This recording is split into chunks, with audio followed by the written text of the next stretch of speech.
সুপ্রিয় দর্শক, আসসালামু আলাইকুম। সবাইকে আমন্ত্রণ জানাচ্ছি মোহনা টেলিভিশনের বিশেষ আয়োজন Chakda steel and rolling mills Bangladesh উন্নয়ন অগ্রগতি অনুষ্ঠানে। এই অনুষ্ঠানে আমরা মূলত আলোচনা করে থাকি বাংলাদেশ একটি উন্নয়নশীল দেশ হিসেবে কতখানি এগিয়েছে, কিভাবে এগিয়ে যাচ্ছে, কিংবা কিভাবে কাজ করলে এর উন্নয়ন ব্যাপকভাবে ত্বরান্বিত হবে, এই সকল বিষয় নিয়ে।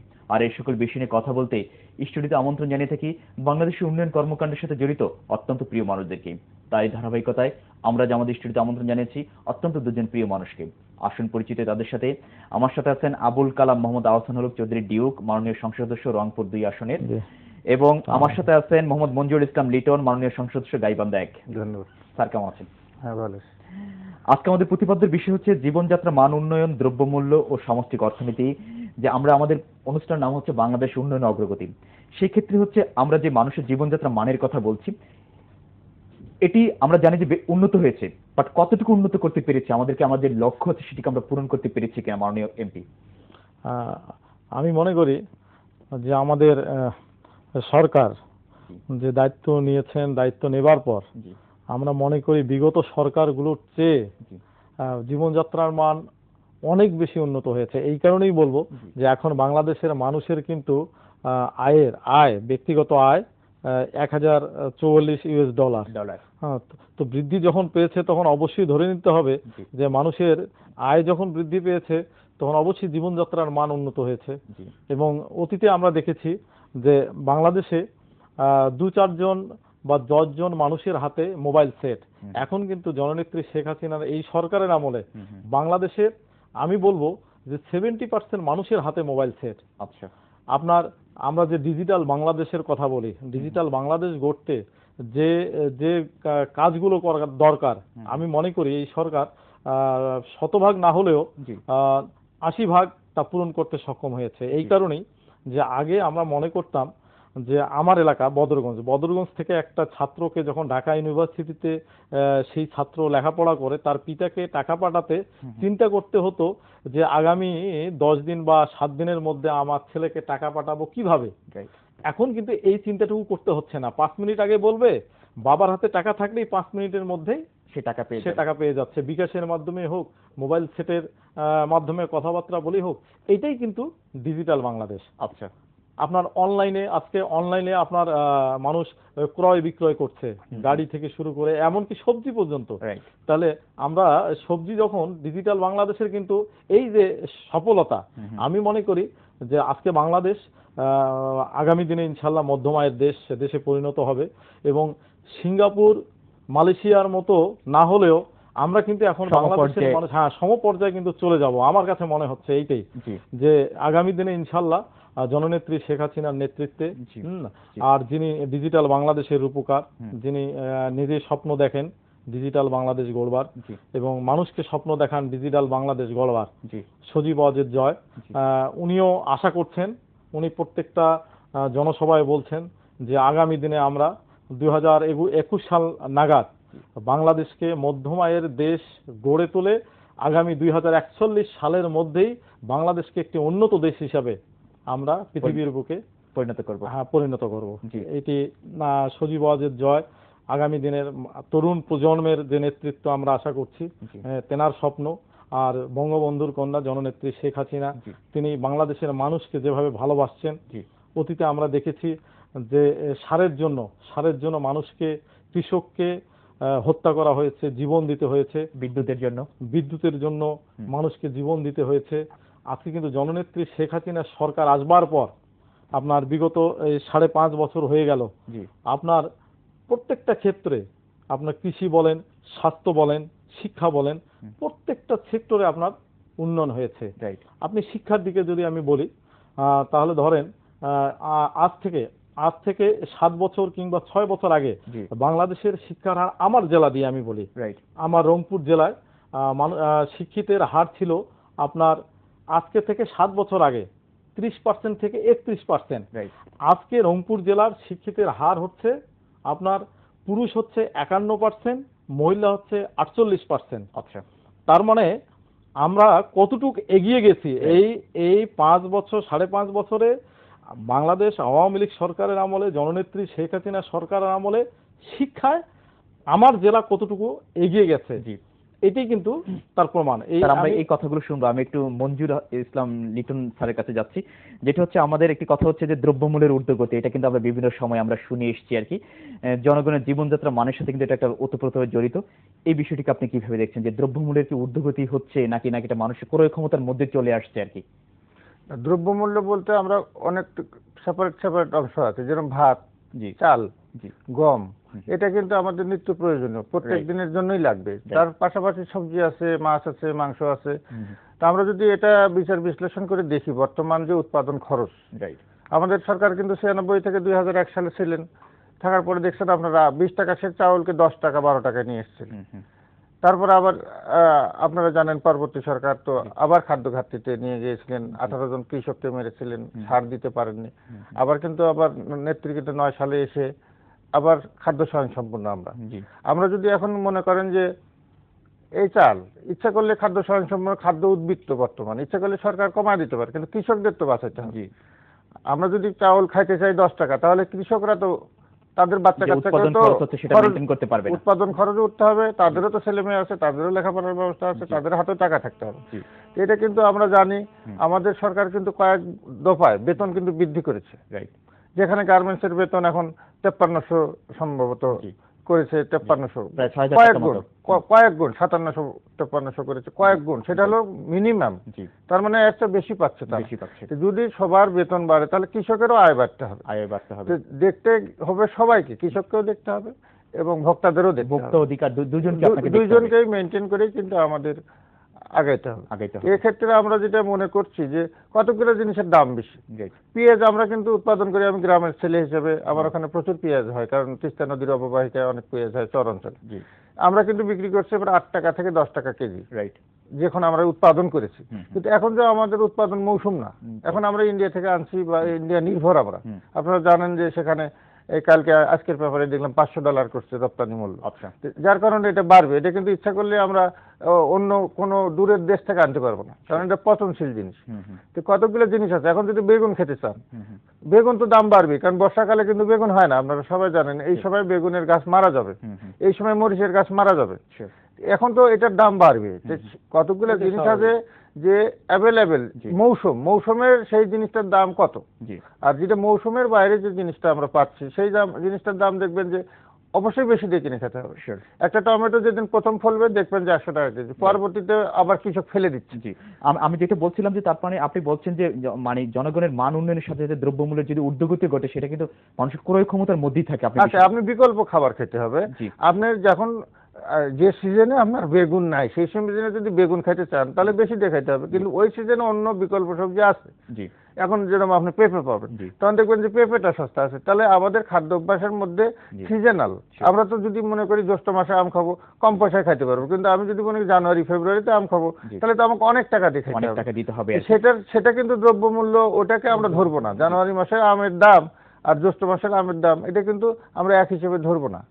আরেকটি বিষয় হচ্ছে স্যার, আমরা যে যুব সম্প্রদায় নিয়ে একটু কথা বলছিলাম আর কি, যে আসলে যুবদেরকে কাজের, যে এলাকার যুবকদেরকে কাজের মান নিশ্চয়তা করা, অনেক বেকার যুবকদের কর্মসংস্থান করার কথা সরকার বলছে, এটা এখন সরাসরি সরকার নিশ্চিত করতে পারেনি আর কি। আপনি বিষয়টি কিভাবে দেখছেন আর কি? আসলে কাজ তো আমাদের এলাকার লোক ম্যাক্সিমাম, আমরা জানি যে আমাদের রংপুর এলাকার লোক ঢাকায় বেশ কাজ করে, কারণ ইন্ডাস্ট্রি আমাদের ওখানে নাই। আমরা কিন্তু এলাকাতে এখন যে আমরা ধান কাটা মৌসুমে, কত কিছুদিন আগে ধান কাটা মৌসুম চলে গেল, আমি যা আমাদের এক একটা দিনমজুর যারা ধান কাটতো 500 টাকা 600 টাকা তারা ইনকাম করতো। এবং আমরা তারপরে কাভিকার কাজ সরকার দিল, সেখানেও আমি মাটি কাটলো দেখলাম, আমি অনেকখানে ভিজিট করেছি, 600-700 টাকা কিন্তু তারা কাজ করেছে। কিন্তু যাদের সমস্যা, যারা মানে শ্রম মানে কায়িক পরিশ্রম করতে চায় না, তাদের সমস্যা হলো যারা একটু অসুস্থ, তাদের সমস্যা। আপনি মনে করছেন যে যুবকদের জন্য কি পর্যাপ্ত কাজেরও ব্যবস্থা আছে? সরকার কাজের ব্যবস্থা করতে পেরেছে এখন পর্যন্ত? কাজের ব্যবস্থা আছে, কিন্তু ওই যে অর্ধশিক্ষিত মানে না যেতে পারতেছে কোনো ক্ষেত খামারে কাজ করতে, না পারছে কোনো চাকরি। এই জায়গাটা আমি একটু যোগ করতে চাই, আমি এই জায়গাটা একটু যোগ করতে চাই। সেটি হলো যে এই সরকার, আমি মনে করি যে শতভাগ সমর্থ হয়েছে বেকার যুবকদের কর্মসংস্থানে দিতে। এই কারণে একদিকে যেমন অশিক্ষিত যুবকদের জন্য শিল্প কলকারখানা গড়ে উঠছে বিভিন্ন জায়গায়, এবং বিভিন্ন জায়গায় আপনার ব্যাংক ঋণের মাধ্যমে নতুন নতুন শিল্প হচ্ছে।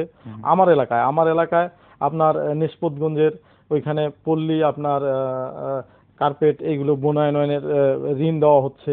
তারপর নতুন নতুন শিল্প গড়ে উঠছে, অটো রাইস মিল হচ্ছে। এইগুলোতে কিন্তু যারা অশিক্ষিত যুবক তারা কাজ করছে। আর যারা শিক্ষিত যুবক কিংবা অর্ধশিক্ষিত যুবক তার জন্য সারা বাংলাদেশে আওয়ামী লীগ সরকার আপনার হেলথ কমপ্লেক্স, আপনার কমিউনিটি যে চিকিৎসা কেন্দ্র, এটা সারা বাংলাদেশের ইউনিয়ন পর্যায়ে প্রত্যেকটা ওয়ার্ডে আপনার একটি করে গড়ে উঠেছে। এবং সেখানে আপনার যারা অর্ধশিক্ষিত কিংবা অনার্স মাস্টার্স পাস এরকম শিক্ষিত ছেলেরা কিন্তু সেখানে ঢুকছেন। তারপর আপনার প্রাথমিক বিদ্যালয়ে এই পর্যন্ত আমরা মনে করি 30,000-এর ঊর্ধ্বে শিক্ষক শিক্ষিকা নিয়োগ দেওয়া হয়েছে। পাশাপাশি বিভিন্ন হাসপাতাল আপনার তৈরি হয়েছে, নতুন নতুন হাসপাতাল, সেগুলোতে আপনার ডাক্তার, ইঞ্জিনিয়ার, এগুলোতে কিন্তু বেকার সমস্যার আমি মনে করি যে শতভাগ আমরা সফল না হলেও মনে করতে পারি যে 80 ভাগ আমরা সফল। এই কারণেই যে আমরা যে যার যোগ্যতা অনুযায়ী তাদের কর্মসংস্থান দিতে এই সরকার সামর্থ্য হয়েছে। মোবাইল যেরকম দিছি তারা মোবাইল ব্যবহার করতে, মানে আধুনিক যন্ত্রপাতি আমরা যদি ধান কাটা মেশিন দিতে পারি, যেরকম এখন ধান মারাই কিন্তু আমরা নিজেরাই তৈরি করতেছি, ধান মারাই মেশিন, ভুট্টা মারাই মেশিন করতেছি, কিন্তু ধান কাটা মেশিন, মাটি কাটা মেশিন এগুলো কিন্তু আমরা যন্ত্রপাতির মাধ্যমে করতে পারি। এই উন্নয়নের কথাগুলো আরো শুনবো, তার ছোট্ট একটা বিরতিতে যাব। সুপ্রিয় দর্শক, আমরা যাব চাকদা স্টিল অ্যান্ড রোলিং মিলসের সৌজন্য ছোট্ট একটা বিরতিতে। আশা করছি আমাদের সাথেই থাকবেন।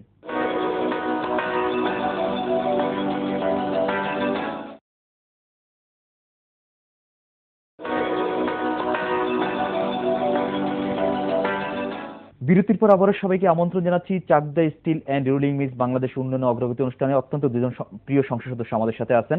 মঞ্জুর ইসলাম, আমরা যেটা বিরতির আগে বলছিলাম যে আসলে আমাদের এলাকায় কাজের লোক পাচ্ছেন না এবং এলাকার মানুষের জীবনযাত্রার মান বেশ ব্যাপক উন্নত হয়েছে আর কি। না, আমাদের একটাই সমস্যা, যারা পঙ্গু, প্যারালাইজড বা বিধবা, তারপরে কিছু মনে করেন যে আছে যে বৃদ্ধ, এদের সমস্যা। কিন্তু যারা কাজ করতে পারে তাদের কোনো সমস্যা নাই। তারা প্রতি বছর যে 2টা সময় সিজন থাকে, যে সময় ধান কাটা হয় বা পাট কাটা হয়, এই সময় কিন্তু তাদের পুরা বছরের খাদ্য তারা সংগ্রহ করে ফেলে। কারণ একটা শ্রমিক একটা সিজনে ধান কাটলে কমপক্ষে 20 মণ ধান পায়। তো 20 মণ ধান তার সংসারে লাগে না, সে কিন্তু 10 মণ ধান যদি চাউল করে রাখে আর যদি 10 মণ ধান বিক্রি করে কাপড় চোপড় কিনে, সারা বছর যে কাজটা করে সেটা কিন্তু তার প্লাস হয়, প্লাস সেটা কিন্তু তার ওই যে শাক সবজি বা তার নিত্য প্রয়োজনীয় যে জিনিসগুলো ছেলেমেয়ের লেখাপড়ার জন্য ব্যয় করতে পারে। জি, আহসানুল হক চৌধুরী, যেটা বলছিলাম যে নবীন সংসদ সদস্য এলাকায় কিভাবে কাজ করছেন, কি কি কাজের প্রতি এখন সবচেয়ে বেশি গুরুত্ব দিচ্ছেন? আমি এই জায়গাটা একটু বলি ভাইয়ের রেস ধরে। আমার এলাকায় তো আমি উন্নয়ন ইনশাল্লাহ জননেত্রী শেখ হাসিনার নির্দেশে অতি অল্প সময়ের মধ্যে আমার 2টি উপজেলা, একটি হলো বদরগঞ্জ উপজেলা এবং পার্শ্ববর্তী হচ্ছে তারাগঞ্জ উপজেলা। আমার তারাগঞ্জ উপজেলার দীর্ঘদিনের দাবি ছিল যে সেইখানে ফায়ার সার্ভিস নাই। অত্যন্ত দুঃখের বিষয় যে আমি প্রতি বছর আমরা দেখতাম যে আমার তারাগঞ্জ উপজেলায় হাট ছিল, হাটে আগুন লাগতো। হাটে যখন আগুন লাগতো মানুষ নীরবে নিভৃতে শুধু কাঁদতো, দেখতো, হাট পুড়ে ছাই হয়ে যেত। কিন্তু সেখানে আমি এই মাত্র 4 মাসের মধ্যে ফায়ার সার্ভিস দিতে সক্ষম হয়েছি জননেত্রী শেখ হাসিনার নির্দেশে। সেখানে তারাগঞ্জ স্বাস্থ্যকেন্দ্রে অ্যাম্বুলেন্স ছিল না, সেখানে একটি অ্যাম্বুলেন্স দিয়েছি। তারাগঞ্জ থানায় পিকআপ ভ্যান ছিল না, সেখানে পিকআপ ভ্যান দিয়েছি। এবং পাশাপাশি আমার বদরগঞ্জ উপজেলা হাসপাতালে x ray machine, ECG machine, ultrasonogram machine সহ প্রায় বলা যায় যে 20 থেকে 25 কিলোমিটার রাস্তার মতো পাকাকরণের ব্যবস্থা করেছি। ওইখানে একটি মুক্তিযোদ্ধা কমপ্লেক্স ভবন অলরেডি আমি হয়তো কয়েকদিনের মধ্যেই উদ্বোধন করব। সেখানে মুক্তিযোদ্ধা কমপ্লেক্স ভবন একটি হবে। তারপর আপনার 2-3টি খুব বড় বড় ব্রিজ, সেগুলো টেন্ডার হয়ে গেছে, ওইখানে সেটিও আমি উদ্বোধন করব। তারপর তারাগঞ্জে ফায়ার সার্ভিস টেন্ডার হয়ে গেছে। তো আমি মনে করি দুই উপজেলার মানুষের দীর্ঘদিনের যে দাবি, বিশেষ করে তারাগঞ্জ উপজেলার মানুষের আমি বলবো যে দীর্ঘদিনের দাবি, তাদের স্বপ্ন যেটি ছিল যে ফায়ার সার্ভিস হবে, অ্যাম্বুলেন্স হবে, এই কাজগুলো আমরা কিন্তু এই সরকারের আমলে, জননেত্রী শেখ হাসিনার আমলে আমরা মানুষের সেই দাবিগুলো পূরণ করতে সক্ষম হয়েছি। এটি আমি বলবো যে আমার এলাকার মানুষের জন্য এটি আমার দীর্ঘদিনের মানুষের প্রত্যাশা আমি পূরণ করতে পেরেছি। মঞ্জুর ইসলাম, যে আপনি কিভাবে কাজ করছেন, কোন কোন কাজের দিকে এখন সবচেয়ে বেশি নজর রাখছেন এলাকার উন্নয়নের জন্য? তো শিক্ষার দিকে নজর দিচ্ছি, পাশাপাশি আমাদের যে কমিউনিটি ক্লিনিকগুলো আছে, জি। তারপরে আমাদের যে হাসপাতাল আছে, সেগুলির দিকে আমি সবসময় নজর রাখছি যাতে মানুষ সেবা পায় এবং মানুষ যাতে প্রশাসনিকভাবে জি আজকের যে মানে বিভিন্ন প্রশাসক আছে জি তাদের তাদের যে দিকেও সেবাটা যেন তারা সেবা পেতে পারে। যেন ঠিক মতো পায়, জি। সর্বক্ষণিক আমি এগুলি দেখাশোনা করছি। আর একটা সুবিধা আছে আমাদের মোবাইল হওয়ার কারণে, জি এটা দুটা হলেও মানুষ আমাদের সাথে যোগাযোগ করতে পারে। জি একটা হোক দুটা ডিউক হোক। চৌধুরী যেটা বলছিলেন যে ব্যবসাটা ছিল এক কেন্দ্রিক এবং তৎকালীন সরকার বিরোধী দল যারা বিএনপি সরকার তেমন দেশকে ডেভেলপমেন্ট করতে পারেনি, কেন আসলে? আসলে ব্যবসাটা আমি প্রথমেই বললাম যে ব্যবসাটা ছিল একটি ভবন কেন্দ্রিক, জি। হাওয়া ভবন কেন্দ্রিক। জি আপনি খেয়াল করে দেখবেন যে সেই সময় ডান্ডি ডাইং কোম্পানি সহ কাপড়ের ব্যবসা, ইভেন এমনকি চানাচুরের ব্যবসা পর্যন্ত সম্পূর্ণ তাদের হাতে ছিল। এইখানে কিন্তু খোলামেলা বাংলাদেশের অন্যান্য মানুষ মুক্তভাবে ব্যবসা বাণিজ্য করতে পারতো না। জি। আর এই সরকারের আমলে সমস্ত মানুষ হুম। ব্যবসা বাণিজ্য মুক্ত। আপনি কি বলছেন যে সরকার ব্যবসা বান্ধব সরকারও আবার? অবশ্যই অবশ্যই এই জি। সরকার আমি মনে করি যে কৃষক বান্ধব সরকার, এই জি। কারণেই যে এই সরকারের আমলে কৃষককে সারের জন্য জীবন দিতে হয়নি। এই সরকার শ্রমিক বান্ধব সরকার, শ্রমিকরা আজকে ন্যায্য মূল্যে তারা চাল ক্রয় করতে পারছে। এই সরকার কৃষক বান্ধব সরকার, এই কারণে আবার পাশাপাশি ধানের মূল্য পর্যাপ্ত দিতে পারছে। এই সরকার শিক্ষা বান্ধব সরকার, এই আচ্ছা। কারণেই যে অতীতের চেয়ে এই সরকারের আমলে শিক্ষিতের হার অনেক বেশি। আচ্ছা এই সরকার স্বাস্থ্য বান্ধব সরকার, এই কারণেই যে অতীতের সরকারের আমলে ছিল আপনার বাংলাদেশের মানুষের গড়ায়ু ছিল মাত্র 56 থেকে 58 বছর, আর আচ্ছা। এই সরকারের আমলে মানুষের গড়ায়ু 69 বছর। তাহলে অবশ্যই বলতে হবে যে স্বাস্থ্য ক্ষেত্রে এই সরকার সফলতা অর্জন করেছে এবং বিশ্বের কাছে স্বাস্থ্য খাতে জি। এই সরকার পুরস্কার পেয়েছে। তা আমি এই কারণেই বলছি জি। যে এই সরকার অবশ্যই আমি বলবো সফল সরকার, জি। এবং এই সরকারকে বাংলাদেশের মানুষের স্বার্থে আগামী 2041 নয়, যতদিন শেখ হাসিনা আছে আমার মনে হয় ততদিন জি। শেখ হাসিনার হাতেই এই দেশ রাখা উচিত। জি এটা আমি মনে করি, আমার ব্যক্তিগত ওপিনিয়নের সঙ্গে জি। বাংলাদেশের অন্য মানুষের হয়তো মতভেদ থাকতেই পারে। জি। তবে আমি যে কথাগুলো বললাম গণতান্ত্রিক দেশে কি সেটা কি সম্ভব কিনা মাননীয় সংসদ সদস্য? অবশ্যই সম্ভব, জি। কেননা জনতাই ক্ষমতার উৎস। জি জনগণ যদি মনে করে, জি। জনগণ যদি মনে করে যে এই সরকারকে আমি 1000 বছর রাখবো, জি। তাহলে জনগণ এই সরকারকে 1000 বছর রাখতে পারবে। আমরা 1000 বছর কথা একটু মঞ্জুর ইসলামের কাছ থেকে শুনতে চাচ্ছি আর কি, যেটা বলছে যে সরকার যতদিন দেশ থাকে ততদিন সরকার হাতে যেন ক্ষমতা থাকে আর কি। উন্নয়নটা তো একটা চলমান প্রক্রিয়া। ততদিন ক্ষমতা আমরা থাকে আমরা এটা বলবো না, যেটা দেখেছি, জনগণ রাখে, এটা জনগণের স্বার্থে। আচ্ছা আচ্ছা উন্নয়নটা একটা কিন্তু আপনি বলেছিলেন যে থাকবে আর কি, এটা আর কি থাকা না, জনগণের স্বার্থে রাখা উচিত। জি যেহেতু এটা জনগণ বান্ধব উন্নয়নটা একটা সরকার। চলমান প্রক্রিয়া। আমরা 96 থেকে 2001 দেখেছি, জি তারপরে আবার 2001 থেকে আমরা তো আবার 2006 সাল পর্যন্ত দেখলাম জি। কৃষক কিভাবে হত্যা করা হলো, কানসাটে কিভাবে বিদ্যুতের দাবিতে মানুষ মারা গেল। আমাদের এখানে দৌড় সালাউদ্দিন নামে একজনের এমপির নামই হয়ে গেছিল দৌড় সালাউদ্দিন, পানির জন্য দৌড় দাবড়াইছে জি। বিএনপির এক এমপি সম্ভবত ডেমরাতে। জি তা আমরা তো তাদের ওই 1 থেকে 6 পর্যন্ত দেখেছি। রাইট। আবার তো আমরা 9 সালে নেত্রী আসার পরে আমরা তো আবার দেখছি, জি এবং এই যে 13 সালে যে ঘটনাগুলো ঘটাইলো, যে বিএনপি সরকার নির্বাচনের নামে নেতৃত্ব তাদেরকে বলেই দিয়েছিল যে আপনারা কি চান, কারণ তত্ত্বাবধায়ক সরকারটা তো হাইকোর্ট সুপ্রিম কোর্ট কর্তৃক এটাকে বলেছে যে এটা অবৈধ। বিশ্বের কোন দেশে তত্ত্বাবধায়ক সরকার হয়ে ভোট হয়েছে জি। এই কনসেপ্ট, কিন্তু এই কনসেপ্ট আপনারাও চেয়েছিলেন যে যখন আমাদের সেই সময় প্রয়োজন ছিল। রাজনীতিটা হচ্ছে জি। সময় উপযোগী, জি। যে সময়ে যে জিনিসটা চাইবে সেই সময়ে জনগণ যা চেয়েছিলেন জি। সেটি হয়েছে। জনগণ কিন্তু এখন চান না, জি। জনগণ এখন চায় বিশ্বের অন্যান্য দেশের মতোই বাংলাদেশে আমরা শেষ প্রান্তে মাননীয় সংসদ সদস্য আমাদের কিন্তু একটু স্বপ্নের বাণী শুনান যে নবীন সংসদ দেশকে কোথায় দেখতে চাচ্ছেন, কিভাবে কাজ করতে চাচ্ছেন ছোট্ট করে। আমি বলতে চাই বাংলাদেশ হোক একটি অসাম্প্রদায়িক দেশ। জি। বাংলাদেশে যে আজকে ধর্মের ধোঁয়া তুলে বাংলাদেশের মানুষকে আজকে বিভ্রান্ত করার চেষ্টা চলছে, জি। এখানে আমি একটি ছোট্ট আপনি এলাকার জনগণের উদ্দেশ্যে ছোট্ট করে আমাদের একেবারে শেষ প্রান্তে।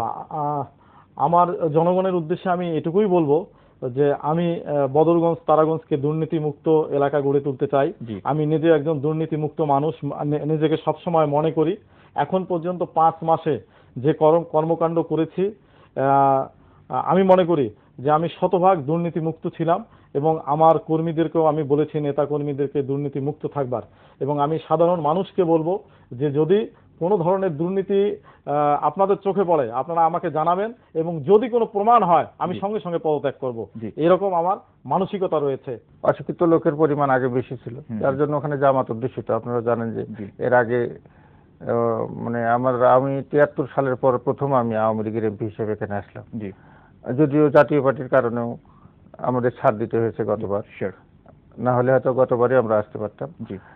এখন আমাদের যে অনুন্নত এলাকা, আমরা চেষ্টা করতেছি, আমাদের লোকজন খুবই ভালো, এলাকার লোক ভালো, কিছু মৌলভী মুন্সি আছে যারা ওই যে সরকারি সুবিধা নিচ্ছে, আমাদের ওখানে মাদ্রাসার সংখ্যা বেশি।